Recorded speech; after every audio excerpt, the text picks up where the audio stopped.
votre naturopathe préféré. Aujourd'hui, on va parler des 5 secrets de la longévité en bonne santé. Premièrement, et je le mets en premier parce que je trouve que c'est vraiment le plus important, c'est garder un bon relationnel. Il faut vraiment essayer de pouvoir parler à plusieurs personnes dans une même journée différente. Et souvent, les personnes âgées vont voir toujours la même personne et c'est pas toujours très enrichissant. Donc ça, c'est un vrai secret de garder le maximum de relations et de les entretenir. Deuxièmement, je dirais l'activité physique.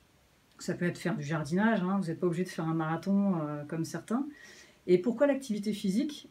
Tout simplement parce que la première raison, ça oxygène le cerveau. Et comme vous savez, prévention de toutes ces maladies du cerveau, Alzheimer, etc.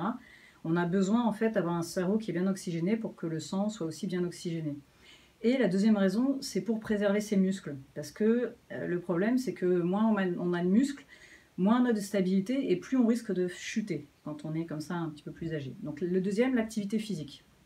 Le troisième, on va quand même parler d'alimentation. Je ne suis pas naturopathe pour ne pas parler d'alimentation.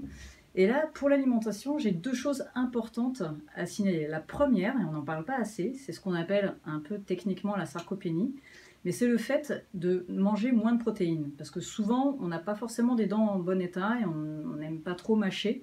Et du coup, on va avoir tendance à enlever viande, poulet, etc. et manger très peu de protéines, parfois un peu d'œufs, mais soi-disant ça donne du cholestérol. Donc voilà, c'est vraiment très important de garder une portion de protéines à chaque repas. Ça peut être de la protéine végétale, mais c'est assez important pour pouvoir préserver ses muscles. La deuxième chose dans l'alimentation, c'est les bonnes huiles, c'est-à-dire les bons acides gras. Et ça, c'est pareil, notamment en particulier chez les femmes, on a tendance à retirer de plus en plus de gras pour éviter de prendre du poids. Et là, le problème, c'est que votre cerveau, si vous voulez avoir une bonne circulation au niveau des neurotransmetteurs, etc. dans le cerveau, c'est très important d'avoir suffisamment d'huile dans vos repas pour qu'il y ait une fluidité et que votre cerveau, et aussi pour le système cardiovasculaire, il soit en fait en bon état. La quatrième chose, je vais quand même parler rapidement de compléments alimentaires, même si ce n'est pas toujours évident. Mais quand on avance un petit peu en âge comme ça, il y a 2 compléments alimentaires que je trouve absolument indispensables. Donc voilà, j'en donne pas non plus une tonne, mais c'est d'abord la vitamine D, qui est très importante pour pouvoir garder aussi une ossature solide et éviter les fractures. Surtout qu'on prend un petit peu moins le soleil parfois, on bouge un petit peu moins, on sort moins à l'extérieur quand on est un peu plus âgé. Donc c'est important d'avoir une bonne dose sa dose de vitamine D. Et la deuxième chose, c'est les oméga 3. Les oméga 3, pourquoi? Parce que déjà, ça fluidifie le cerveau, donc il y a moins de risque d'AVC. Et pour le système cardiovasculaire, ça protège le cœur. Donc c'est un très très bon complément alimentaire pour ça.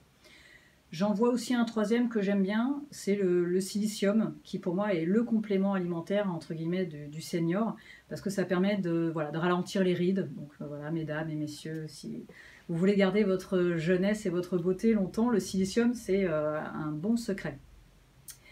Le 5e point, c'est le côté avoir des projets et garder une certaine motivation et un amour de la vie. C'est-à-dire, parfois, il y a des projets ou des rêves qu'on n'a peut-être pas pu faire, pourquoi pas quand même essayer de tenter de les faire. Alors, je prends des exemples extrêmes, mais on voit parfois aux informations des personnes de 90 ans faire des sauts en parachute ou commencer le piano à 70 ans. Donc, il y a plein de choses, voilà, il faut continuer d'y croire. Il n'y a pas de raison, c'est pas parce qu'on est à la retraite ou qu'on est plus âgé qu'on doit arrêter d'avoir des rêves et des projets. Et ça, c'est quelque chose, un des secrets de la jeunesse. Donc voilà, premier point, les relations. Deuxième point, activité physique. Troisième point, alimentation avec protéines et bonnes sources d'acides gras. Le 4e, les compléments alimentaires avec vitamine D et oméga 3. Et le 5e, les projets, les rêves et garder la motivation. Voilà, merci, à bientôt.